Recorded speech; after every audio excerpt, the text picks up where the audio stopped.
Okay, so the Völuspá is the Seeress's prophecy. I have some notes on the Völuspá, and I'll just kind of like read through.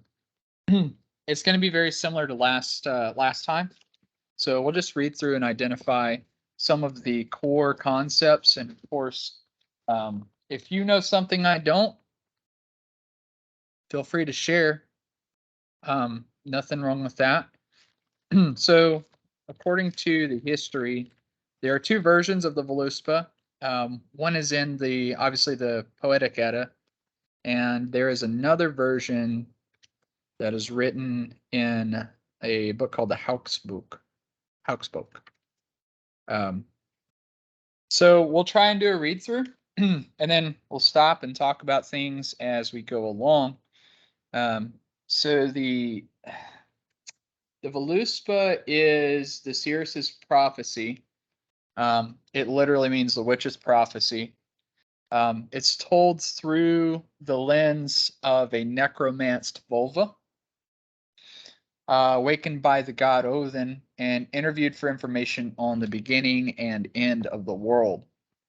So a lot of what the witch prophesies about, and a lot of the stories that she talks about in the Völuspá, can be found in other texts, right? So this is kind of like a synopsis text. The reason I like the Völuspá so much is that it kind of gives you a guide on the magic and mythology at a core level, like a very fundamental structural level for Norse heathenism. I know that there's not a lot of structure to Norse heathenism. There's not dogma, which is fantastic. And at the same time, there is a structure, there is a somewhat codified set of beliefs about how the world began and how it's supposed to end. According to my interpretation of Völuspá, it's highly elusive. So Allusive, elusive, not elusive as in hiding. So it alludes to a lot of stories within text found elsewhere. She kind of gives like the synopsis of each story. So, like for example, the story of the first war in stanzas 21 through 24 is told like very, very vaguely. The unfortunate thing about that is the full story is told in the Prose Edda. So while you can get, I guess, Snorri's interpretation of the first war, it's probably not 100% accurate as it would have been told in the old days. So looking through the Poetic Edda and looking through the Völuspá, we can kind of glean and use it as a litmus test for other texts to kind of set ourselves right in what the Norse heathens may have believed in times of old. So the Völuspá is introduced here in the first stanza. Heed my words, all classes of men, you greater and lesser children of Heimdall. This, of course, is a reference to another story where which Heimdall goes through and talks about his creation of classes of men. Obviously a very archaic concept, but definitely still something somewhat not super significant, but definitely within our faith here. So, you summoned me, Odin, to tell what I recall of the oldest deeds of God and men. I remember the giants born so long ago. In those ancient days they raised me. I remember 9 worlds, 9 giantesses, and the seed from which Yggdrasil sprang. So right off the bat, she's talking about some pretty crazy concepts here. So she's talking about giants that were born in a very, very old time, because in the next stanza, she says, it was at the very beginning, it was Ymir's time. There was no sand, no sea, no cooling waves, no earth, no sky, no grass, just Ginnungagap. So when she's referencing these ancient days, she's really talking about potentially being there at the beginning of the world. What are your thoughts on that?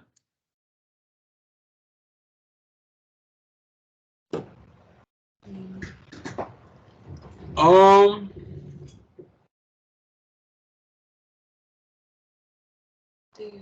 I remember early born. It's remembered. it's definitely I'm trying to think what I want to say. Sure.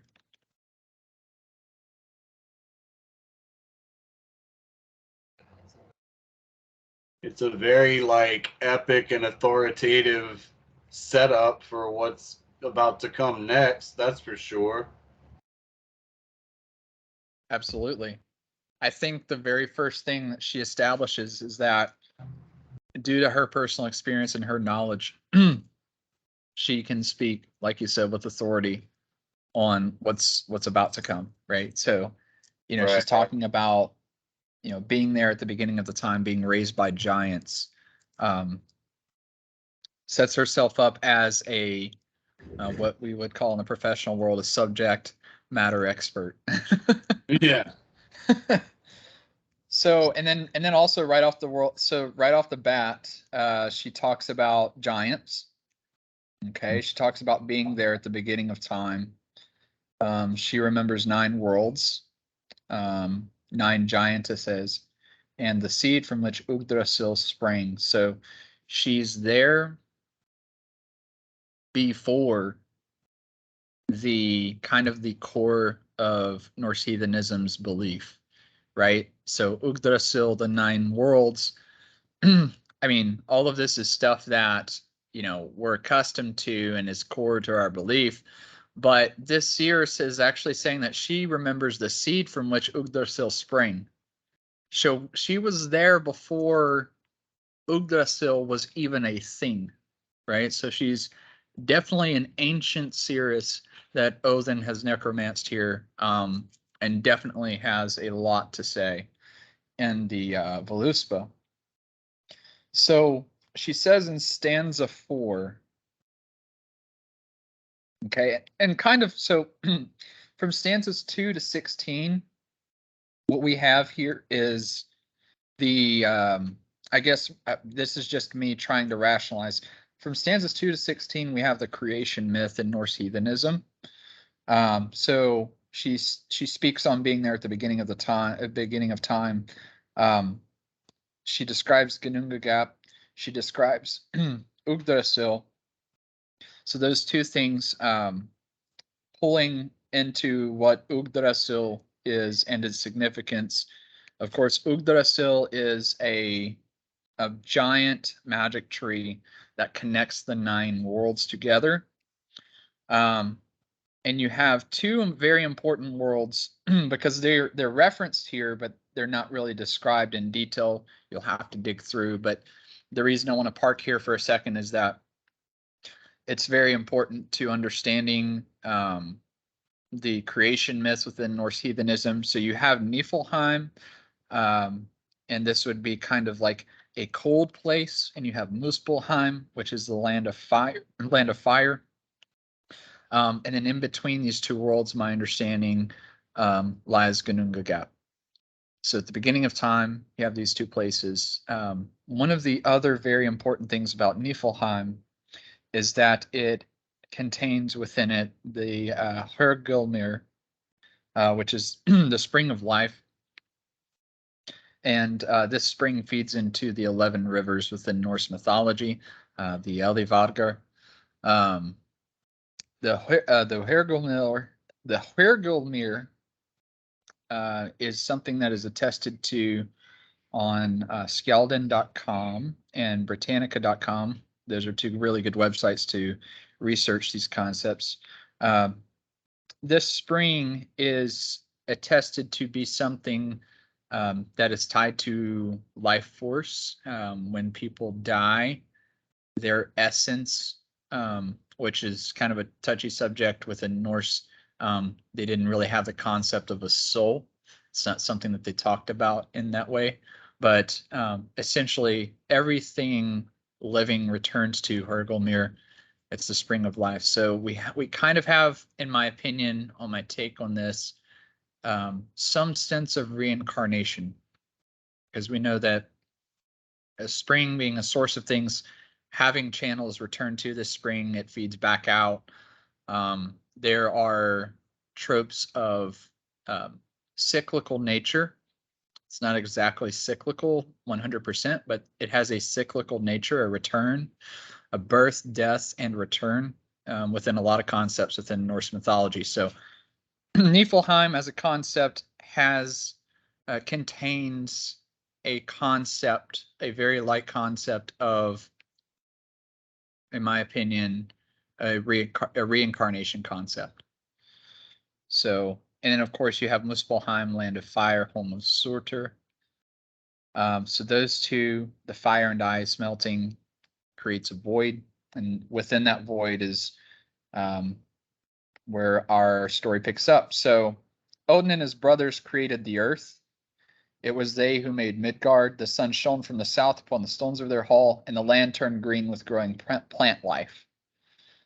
The sun, companion of the moon, shone from the south as the heavenly horses pulled it east to west. The sun did not yet know where it rested at evening. The stars did not yet know their place in the sky. The moon did not yet know what kind of power it had. Then all the gods went to their thrones, those holy, holy gods, and came to a decision. They named the night and the hours, the morning, the midday, the afternoon, and evening, so they could tell the time. So not only do we have the creation of Midgard, the world which we inhabit, we have biology stepping in right away, the sun and the moon influencing growth, and we do have some sort of power associated with the moon, so we'll have to investigate that further. But for the cliff notes, the Norse believe that the moon definitely does have some sort of power. They also believe that horses were in charge of the pull of the sun and the moon across east to west. And then in stanza 6, we have the creation of the concept of time. Any thoughts so far?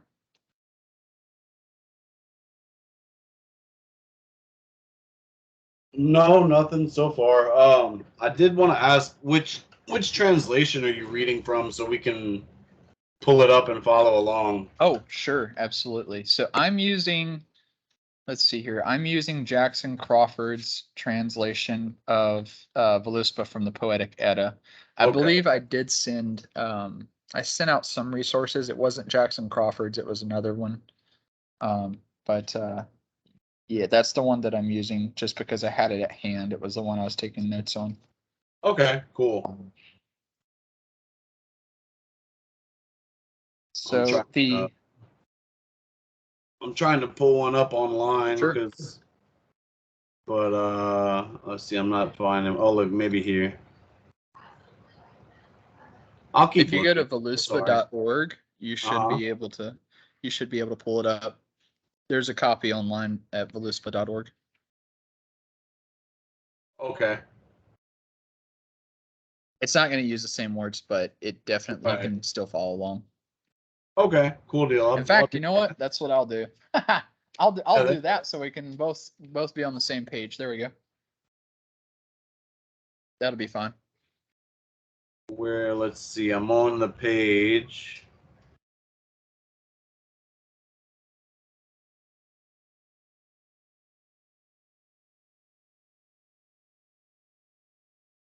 It's further down on the bottom where it says Eddas. You click on Eddas. Oh yeah. Poetic Edda, and then Völuspá. Yeah, there we go. Okay. Perfect. Okay, so we're on 6. Thank you. Appreciate it. Of course. So we have the creation of the concept of time in stanza 6. In stanza 7, the gods meet at Ithaval. They build shrines and temples. They build forges. They smith ore. And they wrought tongs and fashioned tools. So right after the concept of time, we have the creation of occupations and tools. So the gods come together. They build these temples. They build the forge. They smith iron to make tools for, I'm assuming, their own use. The next stanza up, in their dwellings at peace, they played at tables of gold. No lack did the gods then know, till thither came up giant maids three, huge of might, out of Jotunheim. So right here, just from my base understanding, we have the creation of the concept of greed. So they didn't know about having a lack of gold until they met some giants from Jotunheim. And it seems like they're kind of taken aback by this. So they, one, obviously, right? They meet giants out of Jotunheim. I'm assuming they're at Ithaval still, which would still be in Asgard. So shocker number one, there's Jotun in Asgard. And then shocker number two, we do not have as much gold as these Jotnar do. So what are we going to do about that? The next 7 stanzas talks about the creation of the dwarves, and it goes through their names. The cool thing here is that a lot of the dwarf names are the same exact ones that J.R.R. Tolkien used for Lord of the Rings, which I think is kind of cool. There's definitely some evidence that Tolkien pulled a lot of Norse mythology into writing his stories. So it's kind of one of those nice things where we have an author who is keeping our sources alive, right?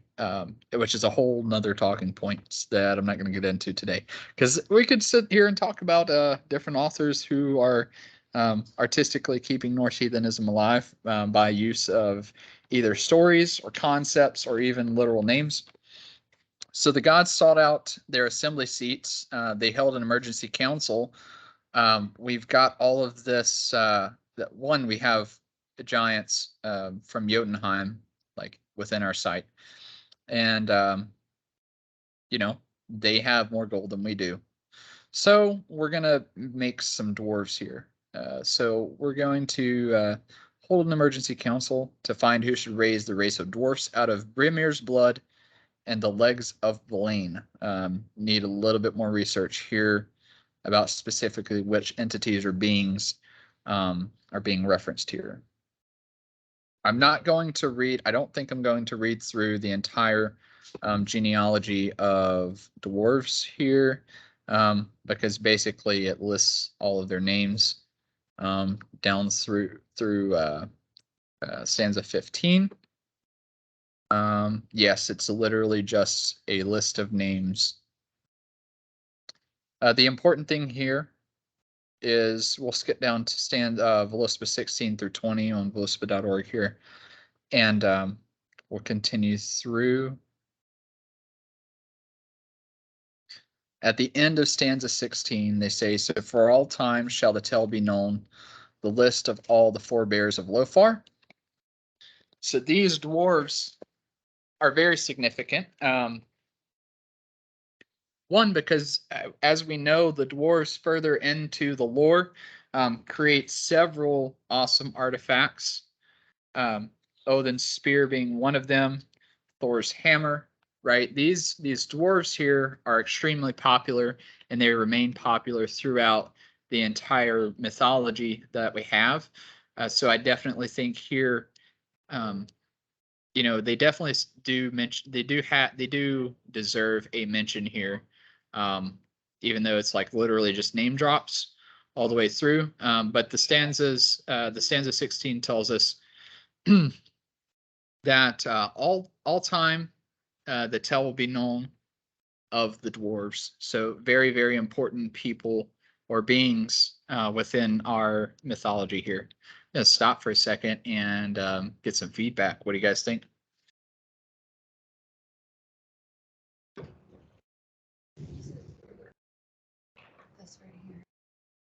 That was on the last page. Never mind. I can go back if you want. That's okay. Okay. I just found. Are we on? Yeah, Can it's you hear me? unmuted. Okay. Yeah. But it was further back. In 7, I think, where they said that they built. Yes, go back, Vicky. I gotta go It back was one back. more. Well, I'm sorry. It's I know okay. it's so far back. But it stuck out to me that it said the mighty gods that built shrines and temples, which would imply what? That they wanted to be honored or to be acknowledged or recognized? Or was that for the temples and the shrines, were they for the whites, like the spirits, the land? Or was it for the gods wanting to be acknowledged? That's an interesting thought, Britt. Let me see here. You said in 7. Let's see Yes. where I can pull that up. Well, met the mighty gods, shrines and temples they timbered high, forges they set, and they smithed ore, thongs they wrought, and tools they fashioned. On that second line of the shrines and temples, I find it interesting. All the Yeah. creation, and then they create time, and then that's one of the first things they do immediately following that. It just seems like it was a high priority. Yeah. It's funny that that's the first thing they did too. Yeah. Yes, it was right up there. Let's see Oh. here. I'm gonna do some real-time research or digging. To the Google. To the Google. All right, so I want to find out about Ethoval. Yes. Let's see here. It's a location referenced twice in Völuspá, obviously the first poem of the Poetic Edda, as a meeting place of the gods. And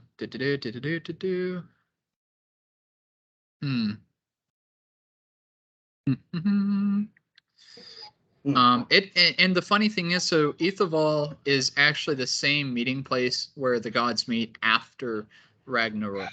So it's definitely a significant meeting place for the gods. In the note it says the field of deeds. Mentioned only here and in stanza 60. It's a meeting place of the gods, it appears. And no other connection. That's interesting because it's after Ragnarok, they're starting all over again. Yeah. So it just seems so right that would be the place. Mm-hmm. Interesting. And so I guess what I'm trying to figure out is which world Ethoval inhabits. Field of Deeds. So is that it would be one of the after realms, right? Yeah. It says as the meeting place of the gods. So I would imagine, yeah. So I naturally assumed it was in Asgard. That's what I would think. It may not be. Because there's two thoughts here potentially that are coming to mind.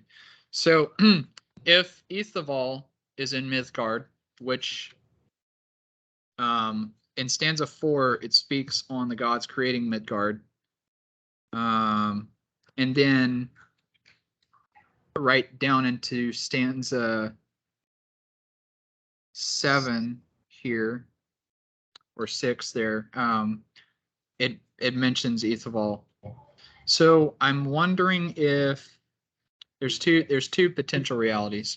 If Ethoval is in Midgard, then I could assume that those temples and high shrines were created for, everything that we've talked about, the gods.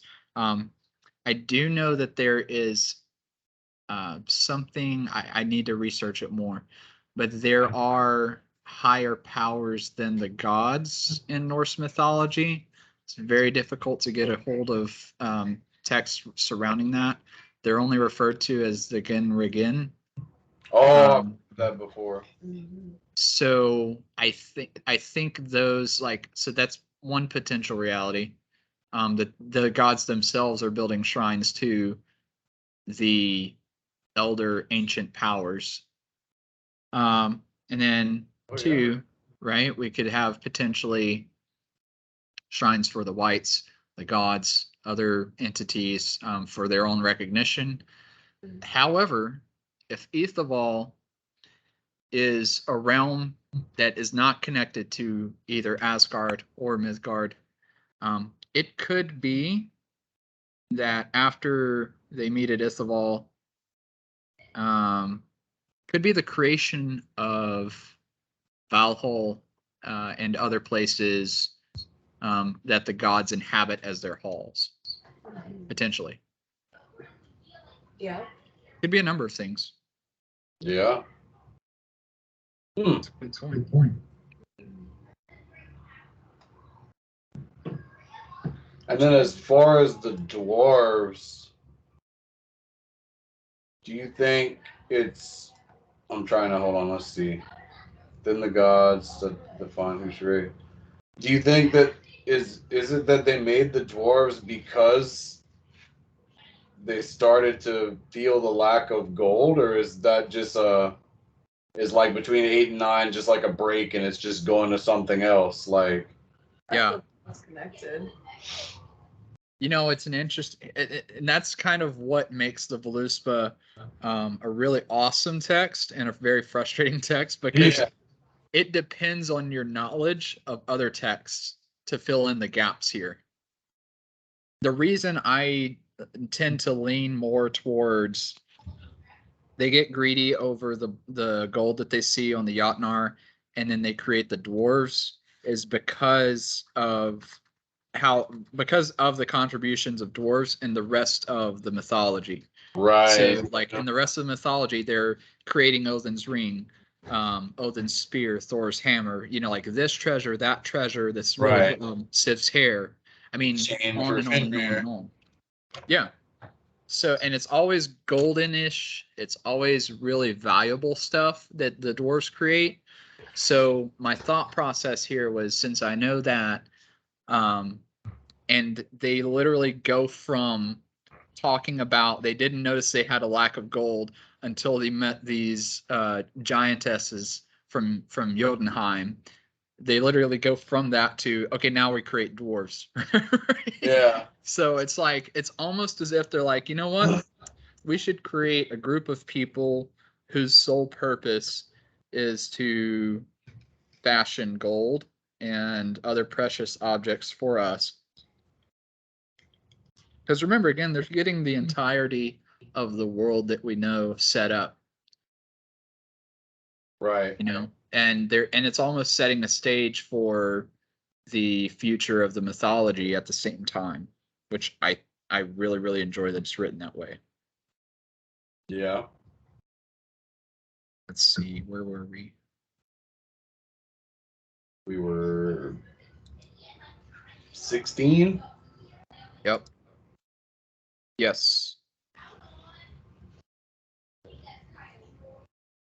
Okay, so right up next on 17. So just to recap a short list of concepts that we've covered so far. So far, we understand that the vulva here is not just any vulva. She is an ancient vulva who was there at the beginning of time. We have we have a reference to Ugdasil. We have a reference to the 9 worlds. We've covered that.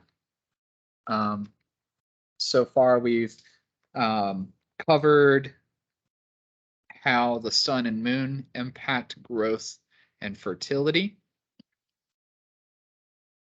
We have the creation of time as a concept. We have the creation of occupations, tools, high shrines, and worshiping places. And now we're into the creation of man, human beings, here in stanza 17. So this is an interesting concept, and me and Marlene were talking about it a lot last night. So in stanza 17, it says, then from the throng, I guess the group of gods, did 3 come forth from the home of the gods, the mighty and gracious. 2 without fate on the land they found, Ask and Embla, empty of might. Soul they had not, since they had not heat nor motion nor goodly hue. Soul gave Odin, sense gave Holnir, heat gave Lothir, and goodly hue. So this one, just from my perspective, like this stanza needs some breaks. So we have the creation of humanity, and from our own learned experience, lived experience, we have there's three really important concepts to understanding what a person is. We have the soul, we have the mind, we have the body. The interesting thing here is we have three gods that come forward to give life to human beings. Odin gives a soul. Holnir gives sense, right? In Jackson Crawford's, let's see what Jackson Crawford has to say about that real quick. I'll just read it out loud. Let's see here. So Jackson Crawford says, Odin gave them breath, Holnir gave them souls, and Loth gave them hair and human faces. Here in this translation, we have Odin giving them souls, Holnir giving them sense, and Lothar giving them heat and a goodly hue. So depending on which translation you use, depends on which god gives what. I was just saying, it sounds to me like heat and goodly hue sounds similar to just humanity in general. As you were saying, the other translation says human faces, so that sounds to me those two at least seem consistent. Yeah. Absolutely. Yeah.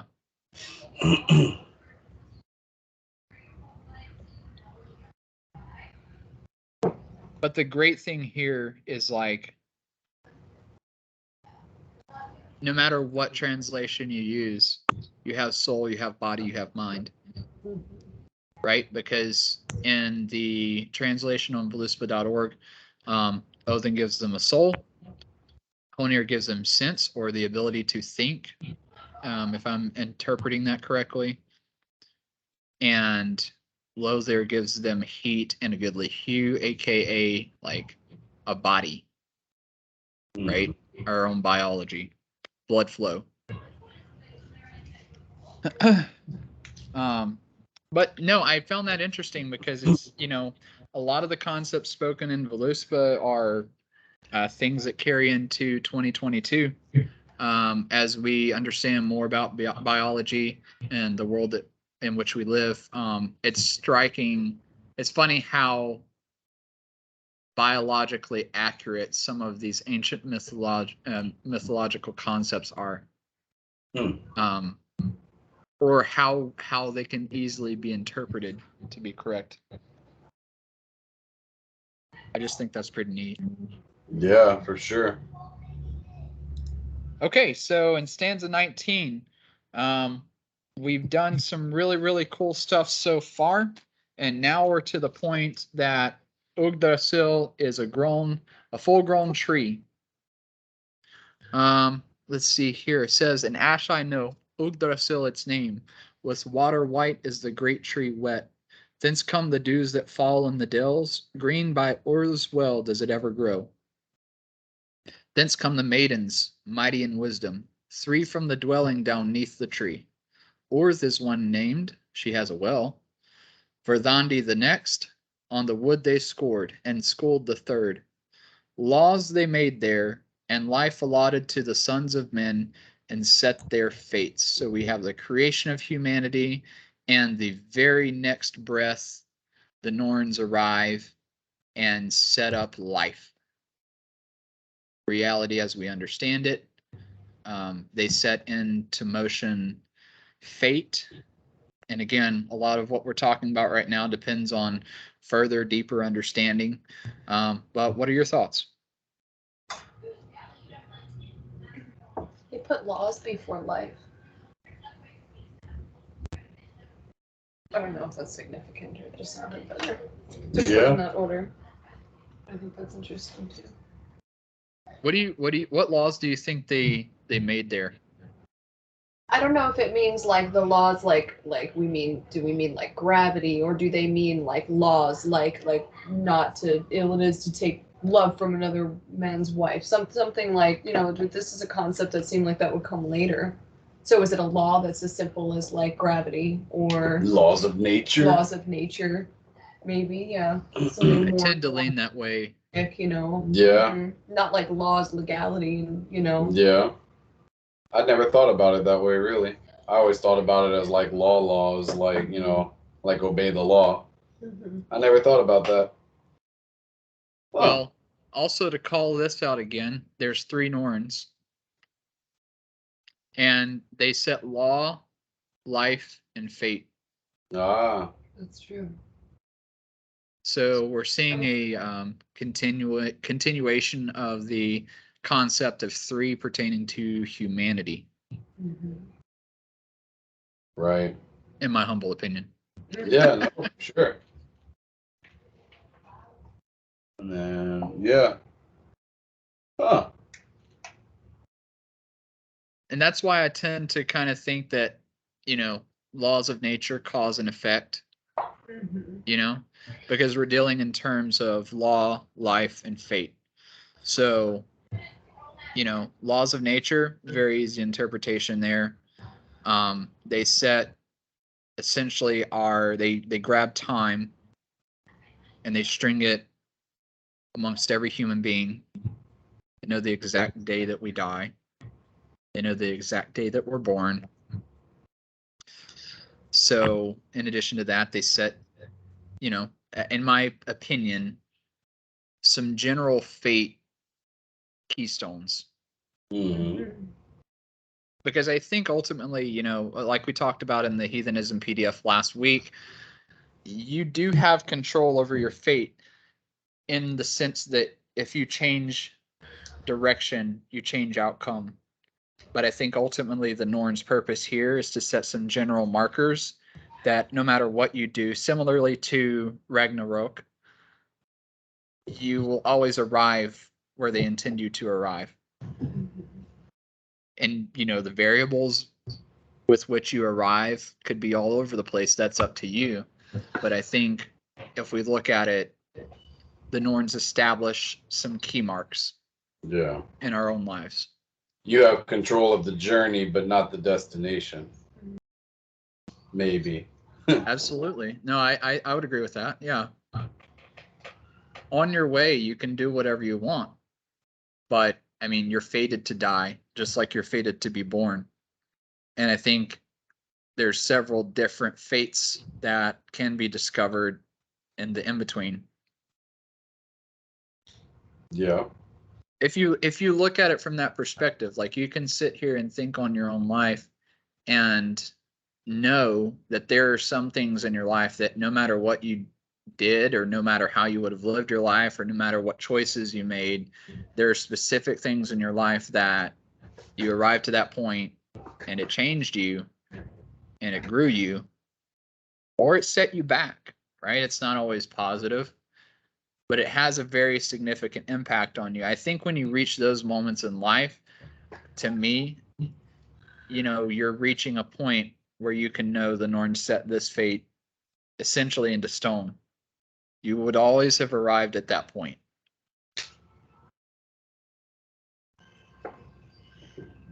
Yeah. I agree.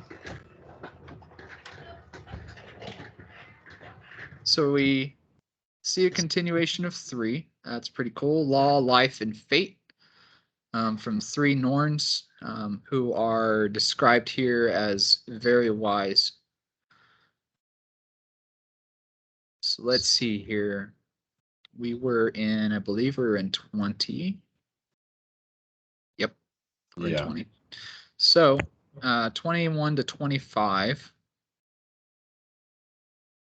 The war I remember, the first in the world, when the gods with spears had smitten Golvaig, and in the hall of Hor had burned her, 3 times burned, and 3 times born, oft and again, yet ever she lives. Hath they named her. We did some research on this name, by the way. It means the bright one. And that's going to lead me to a different talking point here. Who sought their home, the wide-seeing witch in magic wise, Minds she bewitched that were moved by her magic, to evil women a joy she was. On the host his spear did Odin hurl. Then in the world did war first come. The wall that girdled the gods was broken, and the field by the warlike wains was trodden. Then sought the gods their assembly seats, the holy ones in council held, whether the gods should tribute give, or to all alike should worship belong.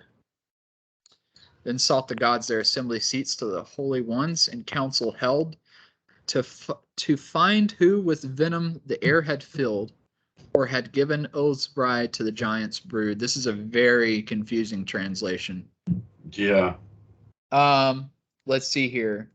I'll speed read through Jackson Crawford's. So Jackson Crawford's translation says, I remember the first murder ever in the world when Gullveig was pierced by spears and burned in Odin's hall.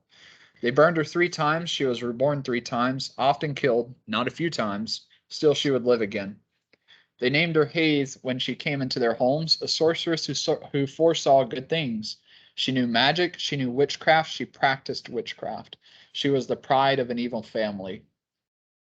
Then all the gods went to their thrones, those holy, holy gods, and came to a decision about whether they should endure Gullveig's depredations or cunning, or whether they should seek revenge.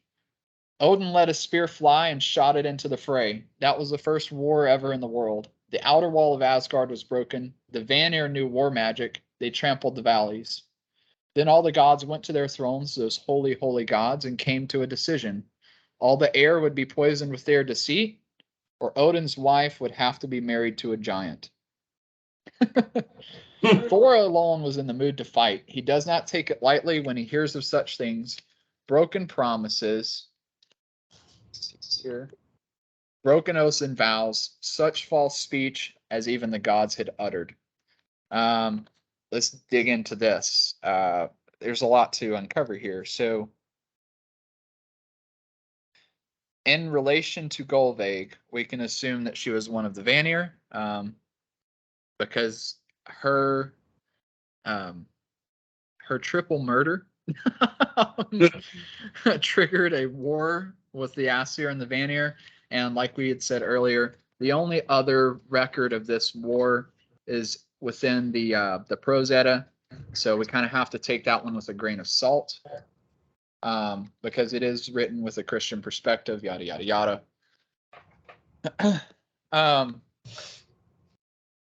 So the thing here, like, I guess to break down why the gods were pissed off at Gullveig, she knew witchcraft, so that's fantastic, because I don't believe any of the Aesir at that time knew magic.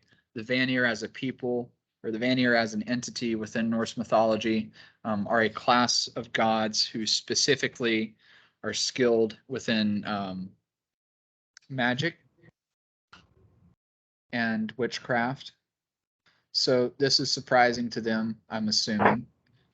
They named her Bright One when she came into their homes. And it seems like she's doing some sort of conniving as like a fortune teller, it might seem. Because it says here she has the ability to foresee good things. Now, this to me wouldn't be a problem unless the good things that she foresaw weren't 100% true. Right? If she just foresaw good things and good things happened, then I don't think anyone would have a problem with it. I think it is some sort of magical manipulation that she's using potentially, to where she tells people that she foresees good things and they believe it, and turns out to not quite be what she said, right? Some strings attached, maybe some pieces missing to the puzzle, right? A means to an end type deal. But anyways, they decided to kill her for this. And then to their surprise, she doesn't die. So they kill her again and burn her. And they kill her again and burn her. She just doesn't die. So I guess they decide the the best solution to this is to start a whole war. Hmm. What are your thoughts on this?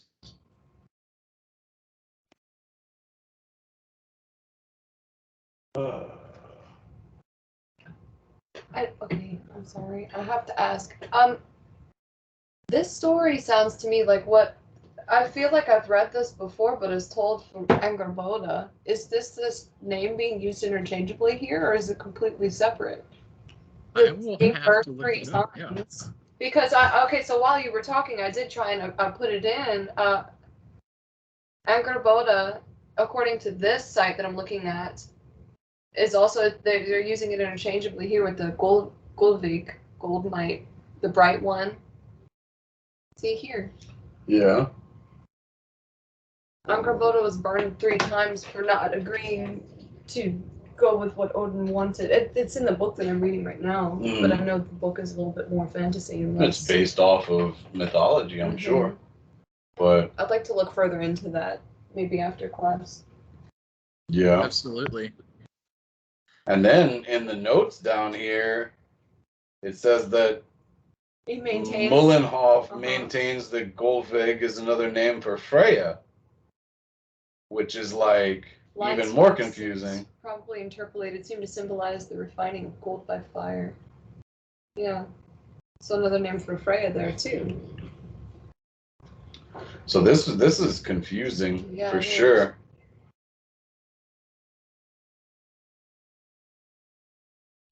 Pull that book out later. But if it is another name for Angerboda, it would maybe make a little more sense. Well, she was a witch. Yeah. I mean. The stories are crossing a lot of hairs for me. I have to go get that book. Hold on.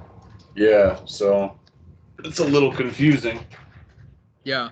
But well, we do know that they give different names to different entities, and some Right. are alliterated, so it's definitely possible either way. Some of it makes sense. I would probably. Right here. Magic and destructive power of gold. Yeah, this is pretty muddy. yeah. I'm gonna have to look into this section more, and we'll probably have to do like a recap on it. Let's see here. Yeah, we'll have to touch base again next time and be like. Yeah, for sure. Interesting. A lot is wrapped up into this. This is gonna take me some time to figure out. Yeah. Fled. Goldvik here. They're using it interchangeably with Angerboda in this book right here. Cool. This is the first of the Vanir to come among the gods, or ill treatment being the immediate cause of the war. So, but Freya was Vanir, right? Mm-hmm. Yeah, So, Freya was Vanir, and she was basically a friends. They exchanged captives because Freyr is also Vanir. Right. So she was like a peace cow to them. That way. So, man, yeah, that's definitely muddy, like you said. Interesting symbolize the refining of gold by fire, or the high one Odin. The plot thickens. Yeah. High shining one, a name often applied to wise women. You can call me that anytime you want, just so you know. The application of this tends to gold is far from clear. Yeah. Well, and either way, they started a war because of her mistreatment. So I mean, that much is clear. And I don't think according to the text, I don't think the Aesir expected this or expected them to be as powerful as they did, as they were, because in both translations here, the Vanir are very good at war magic, and they break the wall to Asgard. Yeah. Right. So, which would then bring about the builder that we know of, and Loki and all the horse stuff. Yeah. Horse stuff. Horse stuff. You're sweeping that under the rug. Yeah. Right there. I'll just mention that in passing, all the horse stuff. Yeah. Furries unite. Okay, let's see here. It's the brownie. Let's see here. So I Mm. know of the horn of Heimdall, hidden under the high-reaching holy tree, Yggdrasil. On it there pours from Valfather's pledge a mighty stream. Would you know yet more? Again, another muddy translation. However, in Jackson Crawford's translation here, it says, I know where Heimdall hid his ear. Under the heaven-bright holy branches of Yggdrasil, I see a river that feeds the muddy waterfall where Odin's eye hides. Have you learned enough yet, Allfather? So we've got the concept of, is it Mimir's well? Heimdall's ear is there. Of course, Heimdall is kind of the observer god. He sees a lot. He hears a lot. That hearing is definitely attributed to the fact that his ear or his horn is within Mimir's well, the same place that Odin's eye is at. So Mimir's well is definitely a place, a magical liquid there. And this sets up the next stanza where we have kind of the the taunting of Odin. Because here we see the Volva says, alone I sat when the old one sought me, the terror of gods engazed in mine eyes. What hast thou to ask? Why comest thou hither? Odin, I know where thine eye is hidden. I know where Odin's eye is hidden, deep in the wide-famed well of Mimir. Mead from the pledge of Odin, each morn does Mimir drink. Would you know yet more? Crawford translation says, I sat alone with that ancient one came to me, Odin of the Aesir, and he looked into my eye. What do you seek from me, Odin? Why do you seek me, Odin? Odin, I know where you hid your eye in the famous waters of the well of Mimir. But Mimir can drink every morning from those waters where your own eye drowns. Have you learned enough yet, Allfather? So she's definitely taunting him here. You can pluck your eye out and throw it in Mimir's well, but guess what? Mimir can drink that same water every single morning. So there's definitely some play here. Obviously, she doesn't like being brought back from the dead to account for all of these things. So she's going to kind of give a jab back at Odin. Not the first, definitely the first. I think when she ends her sentences with asking him if he's learned enough yet, it is a personal insult that she's trying to land on Odin. Some of these stick, as we'll see here in the next few passages. Necklaces had I, and rings from here, father, another word for Odin. Wise was my speech and my magic wisdom. Widely I saw over all the worlds. On all sides saw I Valkyries assemble, ready to ride to the ranks of the gods.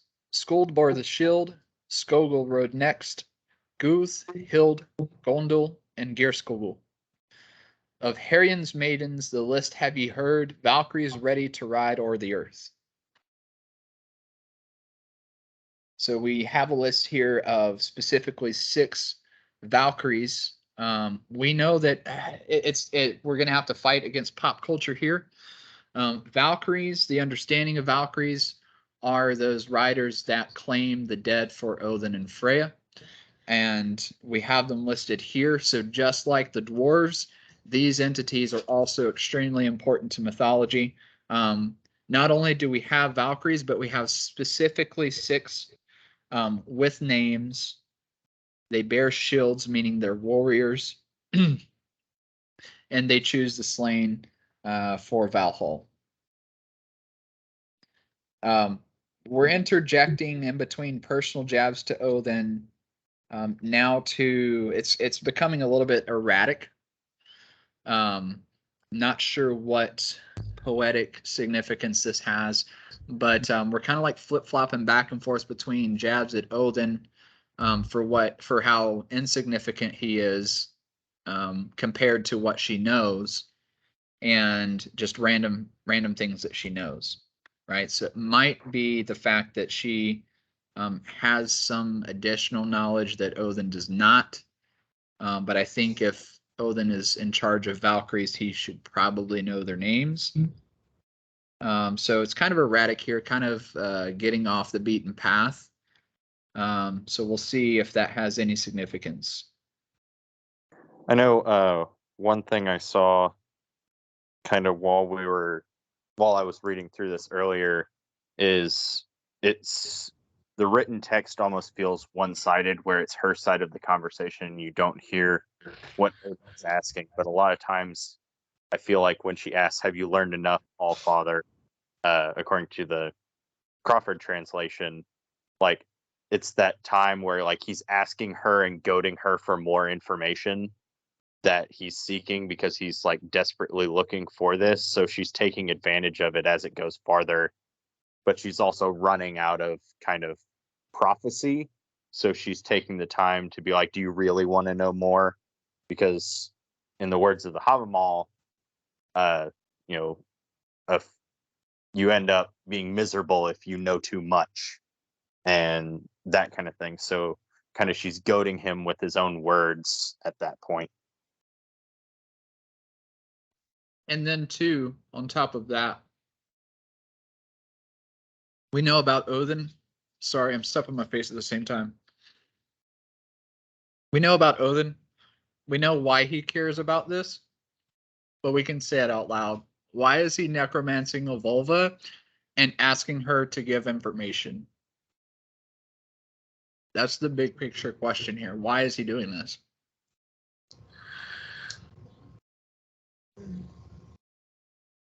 Is it because he knows something?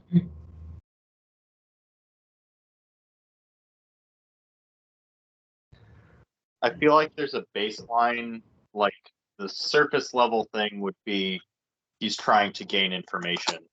But at the same time, it almost feels not necessarily like he has no information, but almost like he's trying to confirm information that he's seen in his visions, because we read about where like his visions trouble him as he has the prophecies of Ragnarok and his own death and that kind of thing.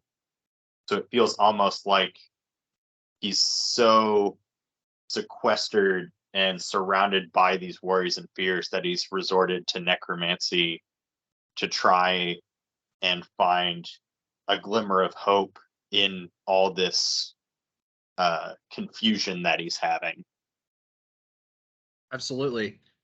Earlier here, we see the Sirius reveal that Odin's eye is in Mimir's well already.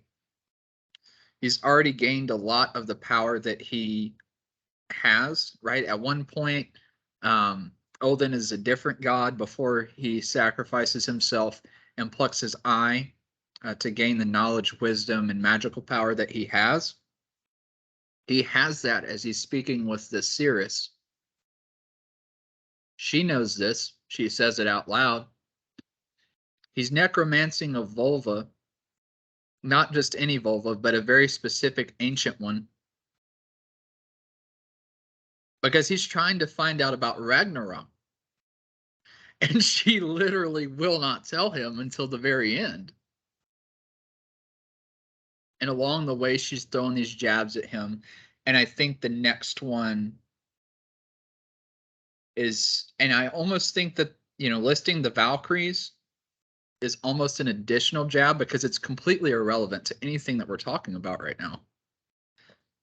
We talk about, or she talks about the Well of Mimir, where Heimdall's ear and Odin's eye reside. In addition to that, we got a little zinger there about Mimir being able to drink from the well, and then just a random blurb about Valkyries. completely irrelevant to the conversation, right? And then she twists. Go ahead. Thing that was with that. In this effect, like from her perspective, she knows that he's desperate, and just to extra fuck with him, I think she's bringing up these things not just to be kind of random and off-putting, but also like these are the people he's responsible for. These are the beings that he created. Like when he goes into the names of the dwarves and everything, like he's attributed kind of with their creation, depending on the translation you read.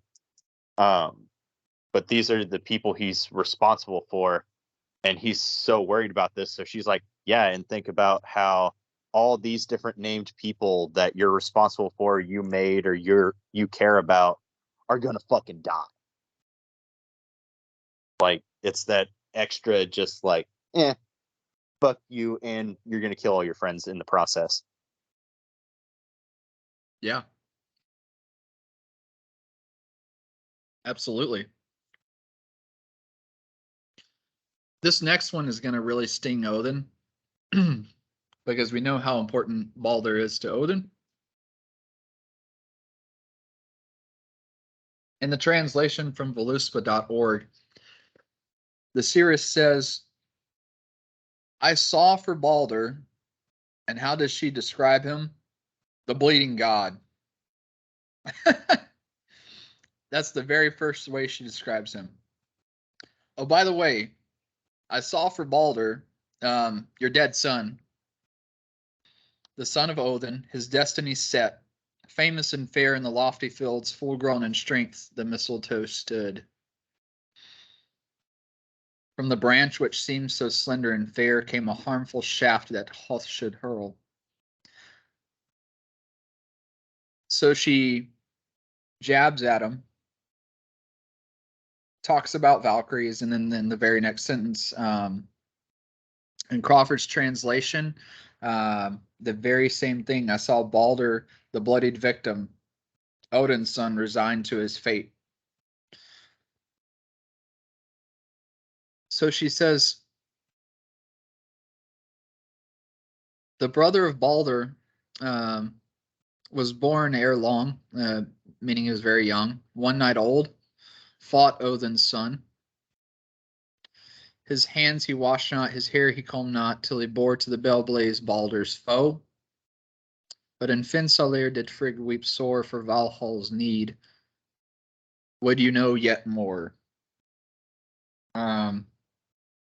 Over here in Crawford's translation, I guess the intent of the series here is a little bit more prominent.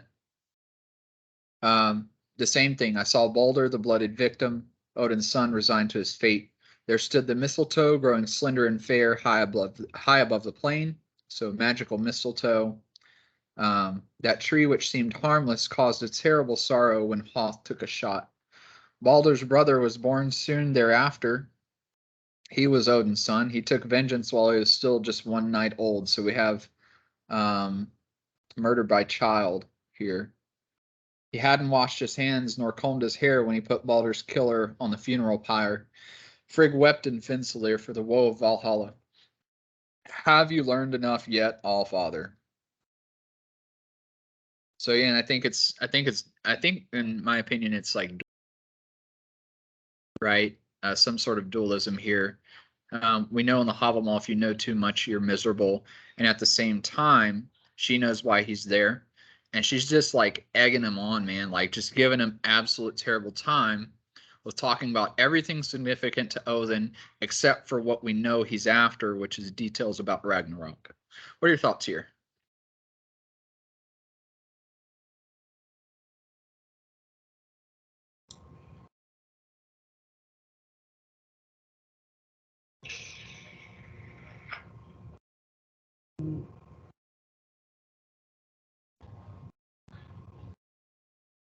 He even talked about his wife. She even talked about his wife like that.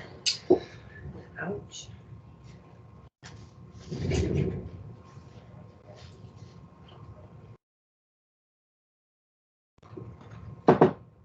know, it's interesting here. Let's see here. Stanza 33.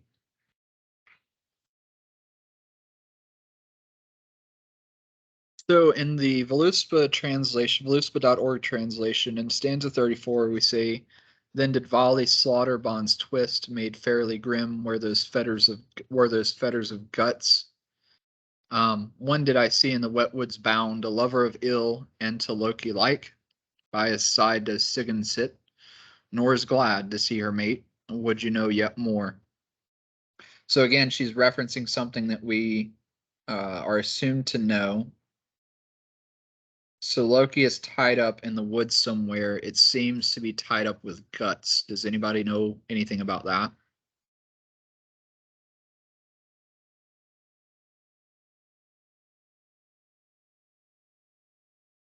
Because again, she's talking about significant things. She just talked about Balder, Odin's beloved son, being killed. And now she's talking about Loki being fettered up with what appears to be intestines in the woods with his wife Sigyn, who is also not glad. And again, it's the same thing. Have you learned enough yet? Just he's recapping like some pretty hurtful things to Odin here. As far as like timeline wise, does it make sense for this to be taking place after the events of the betrayal of Loki? Or like the whole issue with Hod and that kind of stuff? Or does this feel more like prophecy that's coming to fulfill itself, just kind of like timeline wise? How do you feel about that? It's an interesting thought. Well, we know like what place we have in the timeline. We know that Odin is seemingly at his full power as a god. He has the magic of the runes. He knows the future. He's an empowered god. I think a lot of this is prophecy, because in the prior stanzas, right, when she's talking about Odin, which gives us a place in timeline, let's see here. It's stated more literally. So Odin, I know where you hid your eye in the famous waters of the well of Mimir. She's not talking about seeing these things. This is something that she knows, right? So I think the way that it's written, both Balder and Loki's fates here have not happened yet, based off of how she reveals. And then also in stanza 29, she says that Odin opened my eyes to rings and necklaces. In exchange, he got wisdom and prophecy. I saw more and more, looking out over all the worlds. I think the sight here indicates prophecy. What do you think about that? I can understand that. I think that makes pretty good sense. I just had a question while I was reading through it because I wasn't quite sure how that laid out, but I think that makes pretty solid sense. Absolutely. And take into account too, we're, as far as the sacrifices of Odin, it seems that they happen pretty quickly, because before we talk about Heimdall here, we're talking about the Aesir-Vanir War and the creation of the world as we know it. So I'm assuming that, just wheeling back around to stanza 30, the Valkyries haven't been named yet. And what are the Valkyries good for? They're good for Valhalla. So in a sense, she's almost prophesying the creation of Valhalla as a concept, a place. Because the Valkyries are the choosers of the slain. Choosers of the slain for what purpose? Hasn't been said out loud yet. And then she goes into Balder and then to Loki. So I think some of this is also like this timeline here is between when we learn about Valhalla and the creation of the world but after Odin gives his sacrifices, hangs himself, plucks his eye. Shortly after his own sacrifices, I think in my mind it makes the most sense that Odin would, after learning about the future, gaining the magic of the runes, would be pretty hasty about necromancing the Cirrus that he apparently knows about. Like, he knows this vulva has a deep understanding. So it's almost like it's just almost like a fever dream, in my opinion. Right? Like he's freaking out. He just learned about Ragnarok, and I'm sorry, like if I were in his shoes and I just learned that like everything that I hold dear is going to be consumed and burned and destroyed, I would be pretty hasty about trying to find out more detail. So I think the Völuspá happens extremely shortly after Odin makes his sacrifices. And I think that's where we're at in the timeline. So of all that we know about Odin after his sacrifices, Baldur's death, Loki's betrayal, Valhalla as a concept, this is kind of the precipice in my mind of the fate of Odin. We're at the starting point of some extremely significant things, both within Odin's personal story and our understanding of Norse mythology. She's doling out some pretty tough stuff. And I'm assuming, like, based on what she's talking about, you know, we tie it back to the Norns, those general keyframe markers of fate. She's talking about Odin's fate here. And we know that he cares about Balder. We know that he cares about Loki. And we have just an inkling, just a little bit about Valhalla.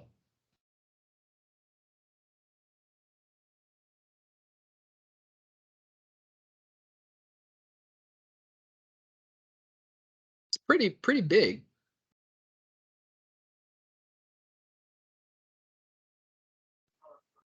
You can see that it kind of pulls together, and I can see how, like, I'm just getting the picture in my mind where, like, Odin, as these events unfold in the later sagas and that kind of stuff, like, where he's like, oh shit, that's exactly what she said.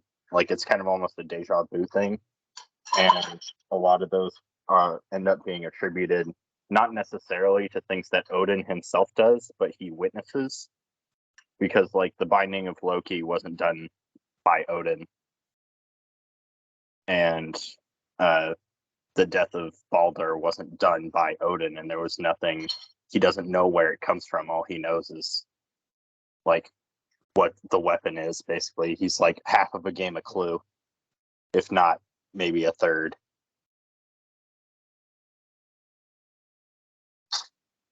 Absolutely. What other thoughts do we have out there?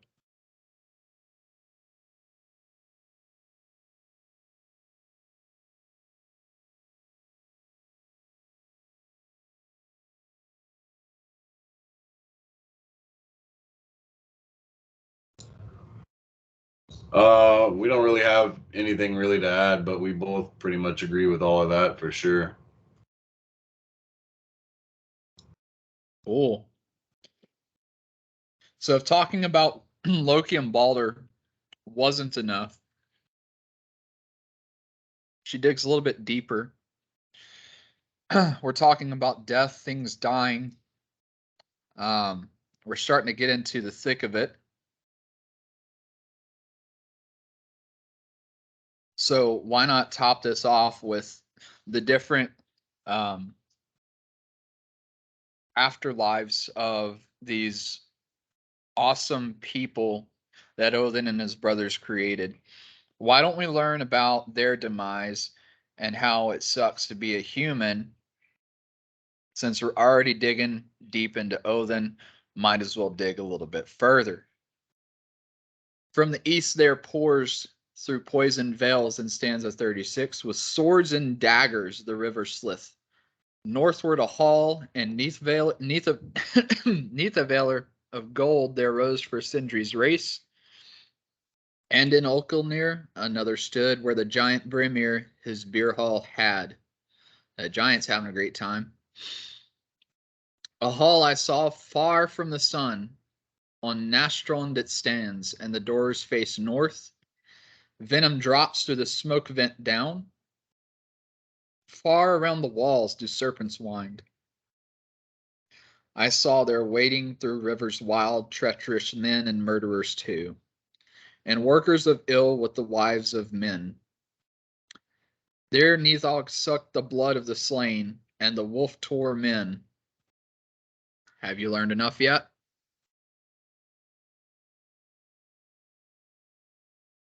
The giantess old and ironwood sat in the east and bore the brood of Fenrir. Among these ones in monsters' guise was soon to steal the sun from the sky. A little bit of clarification here from Crawford. There stands north of the dark valleys a golden hall of the kin of Sindri, and another stands at Okelnir, the beer hall of a giant named Brimir, in stanza 36 here. I saw a hall that stood far from the sun on the beaches of corpses. The doors face north. Drops of poison fall through the roof. Its walls are encircled by serpents. I saw oath breakers wading in those thick streams, and murderers, and those who seduce others' lovers. There Nethog sucks the corpses of the fallen, snaps them in his jaws. Have you learned enough yet, Allfather?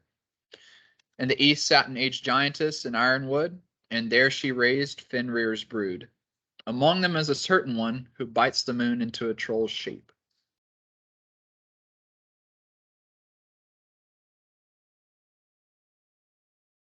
Pretty tough stuff. I mean, if you take into account the fact that we just got done talking about the creation of people. So by the way, Odin, of these people that you just got through making not too long ago, there's going to be some really rough people. And congrats, we've got a really terrible place to keep those people. This is the only attestation of like a punishing afterlife. And I find it interesting that the specific groups of people that are included in these punishing afterworlds are oath breakers, murderers, and people that steal other people's lovers.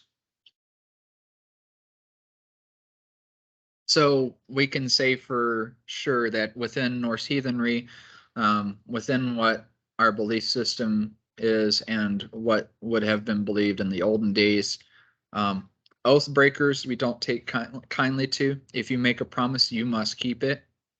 If you have a sworn oath, you fulfill that sworn oath. Murder, not quite what we want out of our people. And other people that are interested in taking other people's wives.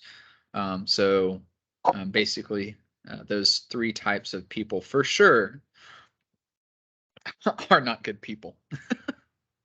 I did find it kind of interesting that when you look at that and then you kind of think about some of the other things, like the other sagas and everything, and correct me if I'm wrong, but I feel like Odin has at least been accused of all three of those things. Yep. So I feel like it's almost another like personal jab where she's like, yeah, all the people who basically are doing things that you've done, yeah, we're going to fuck them up as soon as you're gone. That's true. Because breaking oaths, murder, seducing other people's wives, Odin has definitely done all three of those. But you don't have to take part in this because you're a god. Yeah, right. Just so you know, those awesome people that you created we're gonna make. They're not gonna get off scot-free like you. Just throwing that out there, specifically at you. Hint, hint, Odin. Yeah. Again, we're just like sitting here ragging on them, and I think that's actually. I mean, to me, it's kind of tongue-in-cheek funny. Not really that funny. Not funny, haha, funny, weird. Let's see here. There feeds he full on the flesh of the dead, and the home of the gods he reddens with gore. Stanza 41. Dark grows the sun, and in summer soon come mighty storms. Have you learned enough yet?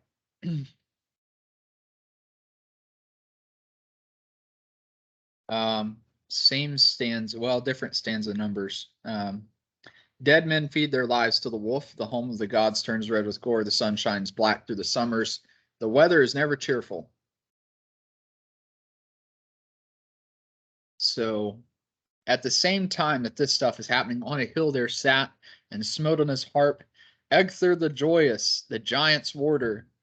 Above him the rooster in the birdwood crowed. Fair and red did Fjalar stand. So we just talked about how these awesome humans that Odin just created are going to suffer, specifically because these awesome humans that Odin created have committed some atrocious acts, all of which Odin has also committed. And while all of this is happening and this wolf is like ripping people apart in these punishing afterworlds, guess what? Those giants you hate so much, one of them's happy. And he's sitting there playing a harp. Another little zinger there for Odin. And he's not just a giant, like he's a herder by trade, sitting on a burial mound in Crawford's translation.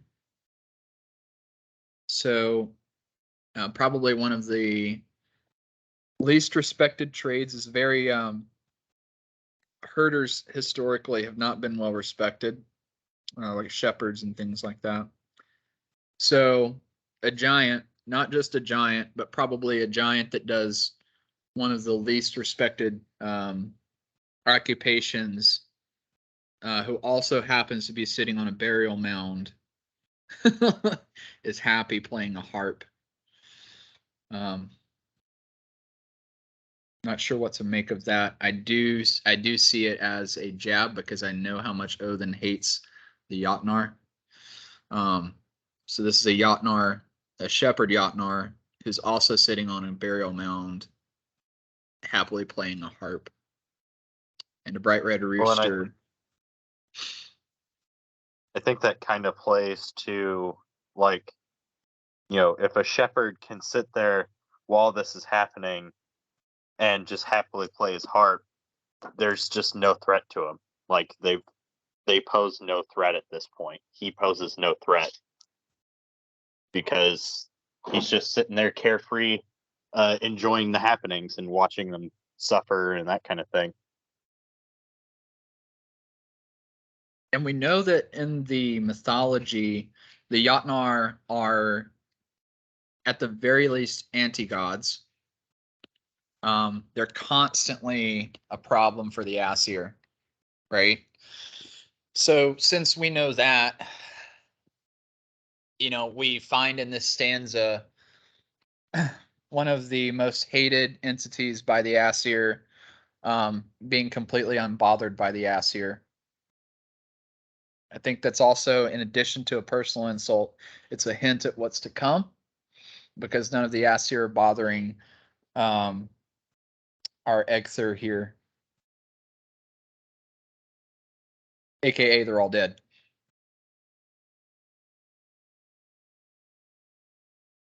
So 43, then to the gods crowed Golan Kambi, and he wakes the heroes in Odin's hall.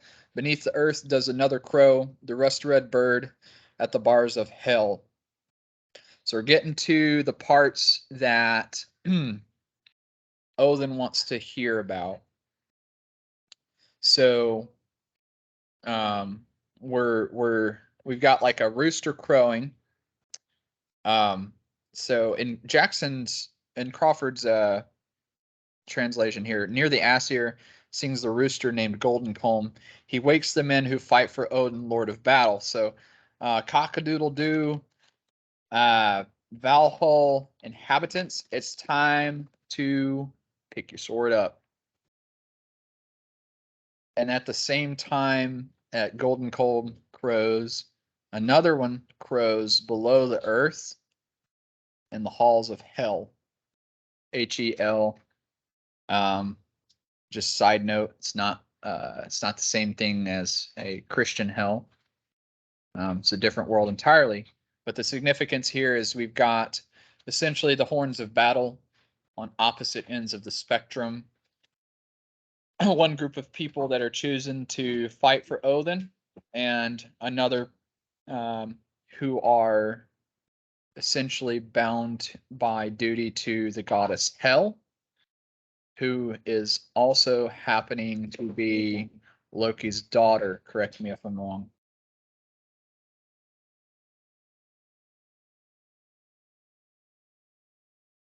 Because Loki fathers Fenrir. I believe he fathers Hel. Yep. And he also fathers the snake. Jormungandr. Yes, Jormungandr. So, given her family associations, we can assume that Hel, the daughter of Loki, doesn't really care for Odin all that much either. So we have Valhall, and we have the people bound by duty because they're literally occupying space in Hel's world. And we're fixing to go to battle. Says here, now Garm howls loud before Nippeheller. Garm is the son of Fenrir. Fetters will burst, the wolf run free. Much do I know, and more can see of the fate of the gods, the mighty in fight. Brothers shall fight and fell each other, and sisters' sons shall kinship stain. Hard is it on earth, with mighty whoredom, axe time, sword time, shields are sundered, wind time, wolf time, ere the world falls, nor ever shall men each other spare. Got done with our personal insults to Odin, and it's very one-sided. And we're talking about a very dark day for the gods. This is exactly what this isn't exactly what Odin wants to hear. I think what Odin wants to hear in Völuspá is a way to get out of it, but she's not going to give that to him. She's going to go down and list through every way that the gods mighty in battle, she tongue-in-cheek calls them, how they die. And not only that, but those awesome people we just got through creating are also going to kill each other. They're going to cheat on each other. It's going to be a terrible time in the world. Fast move the sons of Mim, and fate is heard in the note of the Gjallarhorn. Loud blows Heimdall, the horn is aloft. In fear quake all who on hell roads are. Yggdrasil shakes and shivers on high the ancient limbs, and the giant is loose. To the head of Mim does Odin give heed, but the kinsman of Sort shall slay him soon.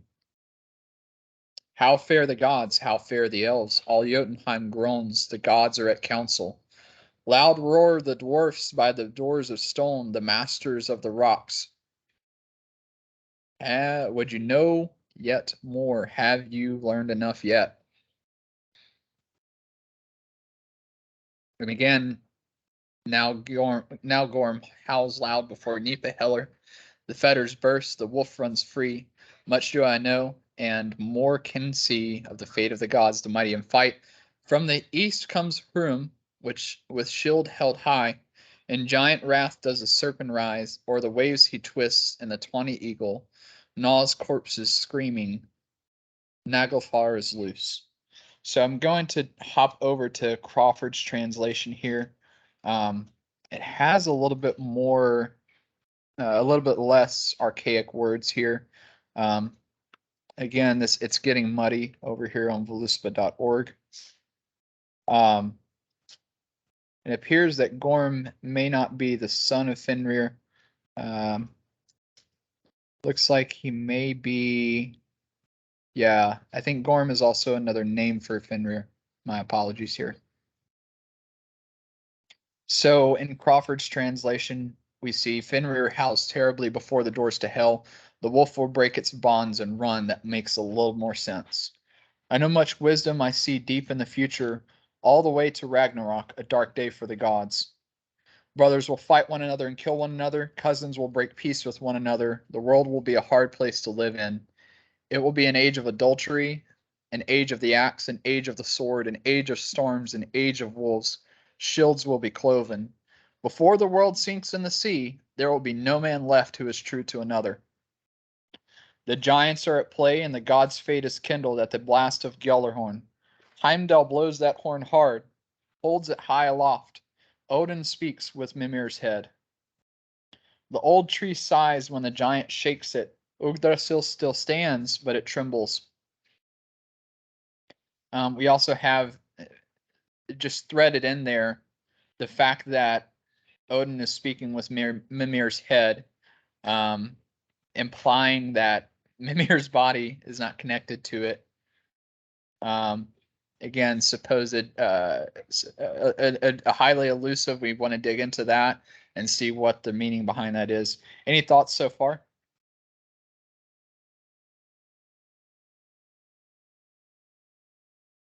I know I had one thing that was just kind of anecdotal, but the line several stanzas ago about, well, I think, wasn't it like super early on where she said, Odin awakened me with necklaces and so on and so forth. So I keep getting this mental picture of every time she asks, do you want to know more? Not only is it like goading, but also he's like handing over like wealth and jewelry to her in exchange for this information, since everything has a cost. So he's just like constantly just handing over, at this point he's like digging through his pockets trying to find like loose change to try and get this information.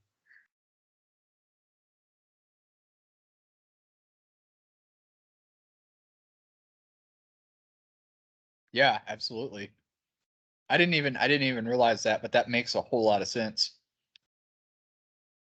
And assuming that Odin's ring is in play here, hopefully he doesn't have to dig too hard, as his ring does create other rings every single night. So he's definitely handing over a lot of wealth, because there's a lot of things that she's talking about here. And yeah, it's definitely a question. Have you learned enough yet? Definitely implies goading. Definitely implies that she would be pushed to speak more. And everything does have a price. So yeah, he's handing over his wealth at the same time. That's interesting.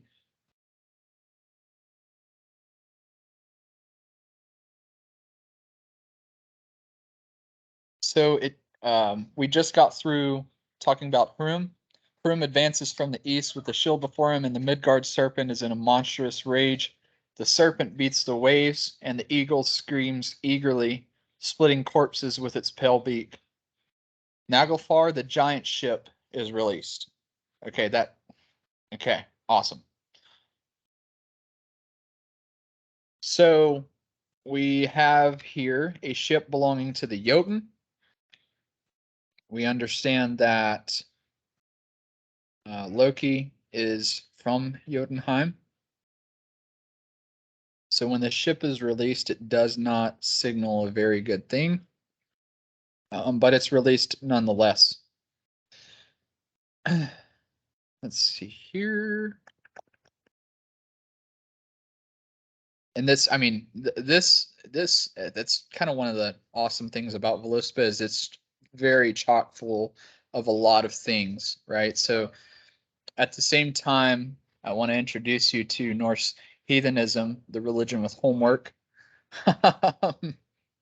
So, the very first book we look at indicates what this faith is all about, which is look it up. So let's see here. Or the sea from the east there sails a ship with the people of Muspel. At the helm stands Loki.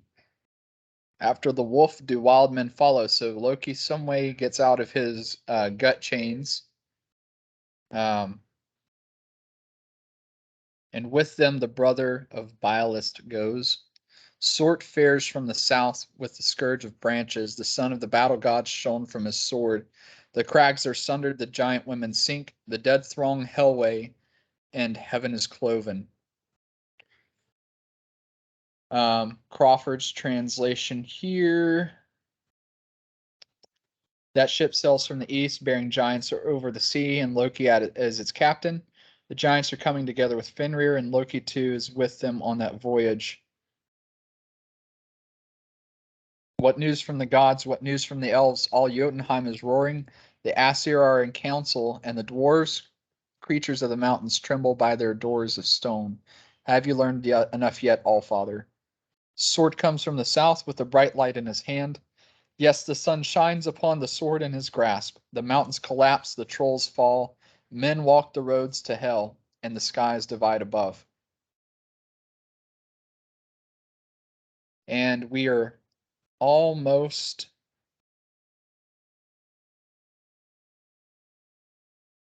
now comes to Hlyn, which is another name for Frigg. Yet another hurt.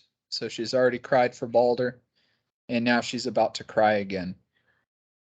And this is the entirety of what Odin is trying to avoid. When Odin fares to fight with the wolf, and Beli's fair slayer seeks out Sort, for there must fall the joy of Frigg.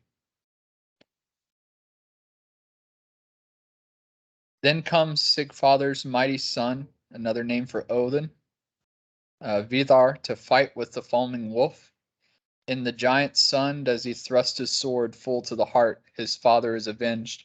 So immediately after Fenrir swallows Odin, Vidar, Odin's son, approaches and plunges his sword straight to Fenrir's heart.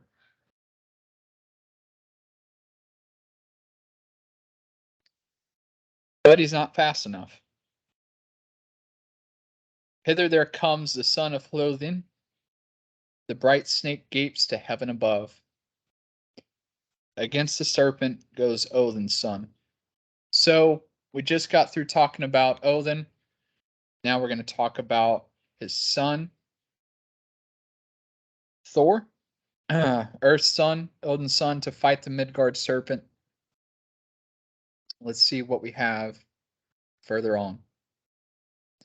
So we're past stanza 55 into 5660. We're almost to the end.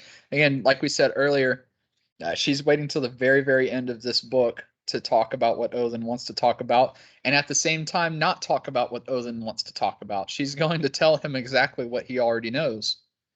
In anger smites the warder of earth.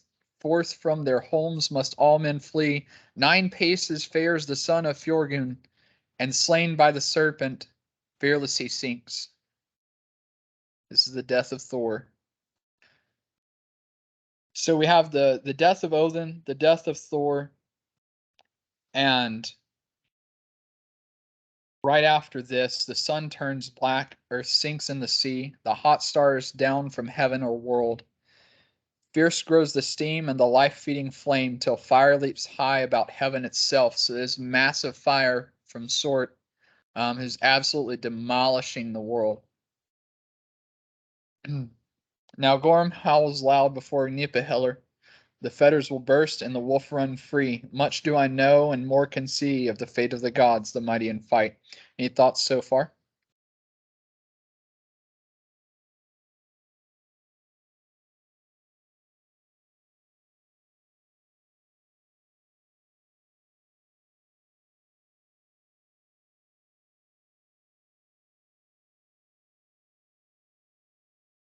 I don't know. I think you kind of succinctly annotated it. Like we're getting to the point where like Odin's like there for the information, but he's starting to realize that he knows this and he's not learning anything. Um, but it's interesting because it kind of sets the pace for so many other things. But I have like some points that like kind of finish up in conclusion that I thought were interesting, but none right now specifically. Perfect. Okay. Yeah, we'll definitely get there for sure. Any other thoughts? I think we're at the climax of Ragnarok right now. Odin just died and was immediately avenged, but not in time to save Odin. Thor just died. The sun turned black. Not only do we have an immense amount of fire, but we also have an immense amount of water as the earth sinks into the sea. Matter is collapsing on itself because stars are just slamming into the earth. So we're basically about to reach a point of we've reached we're not about to we've reached a point of no return. There isn't a way for this to turn out good, or so we think, because in stanza 59 the seeress says, now do I see the earth anew rise all green from the waves again. The cataracts fall and the eagle flies and fish he catches beneath the cliffs. Oh, here it is. The gods and Ethaval meet together. Of the terrible girdler of earth they talk, and the mighty past they call to mind, and the ancient runes of the ruler of gods. So they're reminiscing about Odin here. Pretty tough stuff, but there's somewhat a happy ending, if you can call it that, but not for Odin, because he's literally there at the end of everything to be reminisced about. In wondrous beauty, we're in stanza 61. Once again shall the golden table stand mid the grass, which the gods had owned in the days of old. Then fields unsowed bear ripened fruit. All ills grow better, and Balder comes back. Balder and Hoth dwell in Hrop's battle hall, aka Valhalla. Seems, let me just make sure that's correct. Yeah, Odin's Hall. And Odin's Hall we know is Valhalla. Let's see here.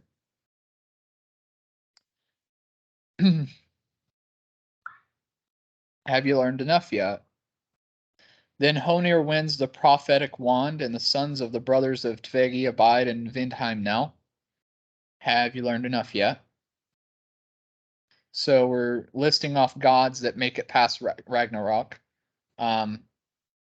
And she right away demolishes any hope of him returning, because the very first thing that she talks about is the gods that have made it reminiscing about Odin. So to add insult to injury, we're going to list off all about how happy the rest of these gods are and about how the world is going to bear fruit without work. And everyone feels a whole lot better about things. More fair than the sun, a hall I see, roofed with gold, on Gimli it stands. There shall the righteous rulers dwell, and happiness ever there shall they have. There comes on high all power to hold, a mighty lord, all lands he rules. From below the dragon dark comes forth, Nidhogg flying from Nithafjol. The bodies of men on his wings he bears, the serpent bright, but now must I sink. Wrap this up with Crawford's translation here. Then Honir will speak forth his prophecies, that with that magic wand that he has. The two sons of Odin, the two brothers, will inhabit the heavens. Have you learned enough yet, All-Father? I see a hall standing there, more beautiful than sunlight, thatched with gold, at Gimli. There bold men will dwell and enjoy cheer throughout their lives. Then the dark dragon will come flying down from the dark mountains, that glistening serpent. Nidhogg will bear corpses in his wings as he flies over that valley. Now I must retire. And that is the end of our story with the Cirrus. So overall, we have insult after insult after insult. We get to the end where I'm not sure that Odin wants her to continue. It's things that he already knows. I don't think he knows that. I don't think he knows potentially he does know that there are gods that make it past Ragnarok. But once we get there, it's pretty clear in the way that these stanzas are written that the Cirrus is very much interested in going back to sleep. So all she does is rag on Odin this entire prophecy. And just to top things off, ends and goes back to sleep by saying, by the way, you're dead and everyone's happy and the world is a better place without you. Goodbye. So, very tongue-in-cheek, this Cirrus. However, I mean, that can be expected if you're raised back from the dead to talk about what you know. Since death is a sleeping place, I think I would probably be a little irritated too. But she goes a little bit further than that. She lands a couple of good zingers on Odin. Doesn't really give him more than he already knows, but definitely does her due diligence to recount every single thing that's personally hurtful to Odin. That's what I take from the Völuspá, in addition to the deep understanding of different stories within the Norse mythology. And then also, a couple of new things here that we've learned tonight. It's definitely an interesting book. It's kind of like the Wikipedia of Norse mythology. So it links to about, 50 other stories that you're going to have to go and look up. But it kind of sets the pace for us as we go through the lore texts and the source texts of what we can expect. There's a lot of defining moments of the nature of the gods and several hints at everyone's fate. It's a broad overview of Norse mythology, in my opinion, and it does it well. I definitely appreciate the Völuspá for what it is, and I can definitely say I'm interested into looking into the different points that we brought up tonight. With that, I would ask if anyone else has any points that they want to make or share information, corrections, things of that nature.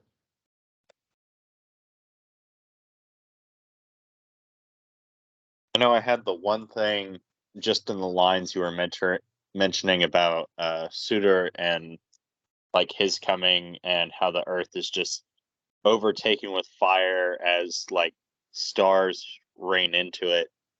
And maybe it's the pessimist in me, but that makes me very nervous about nuclear warheads. I just see a lot of connections there. And I've seen a lot of like stuff from various religions where people had like seer interactions and they see things all in these similar veins that are so hard to convey if you've never been around something like that. Just like an unlimited amount of power that just seemingly falls from the sky. But I've always seen that as an interesting connection between a lot of different mythologies, especially, but just kind of an interesting point that I've always kind of noticed from it. I've definitely had that thought too about the nukes and everything.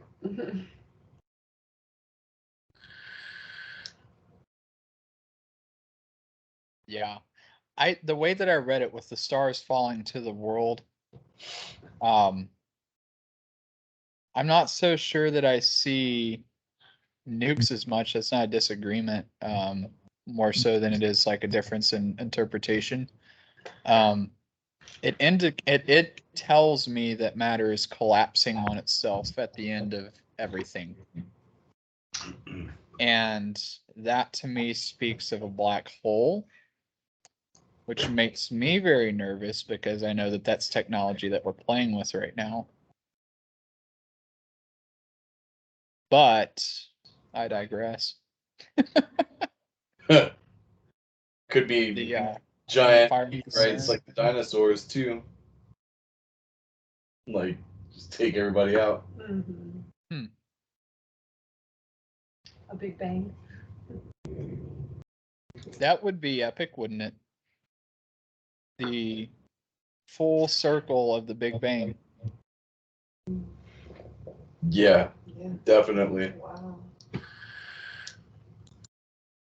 They do say that the Earth, the galaxies are infinitely expanding. There's definitely some interesting points here about potential natural things occurring. I don't know. I could definitely see a possibility of nuclear warfare. Could definitely see a possibility of an accidental black hole. It definitely involves warfare. It definitely involves really crazy things with people coming back to life from the dead, because we have both the people from Valhalla fighting the people from hell, fighting the gods, these ancient mythological creatures. There's a lot going on here, and it's pretty fucking epic. But definitely, since a lot of these things have a direct application to our daily lives, very interested to see the future in which Ragnarok takes place. Some people identify Ragnarok as an archetype, like an ideology.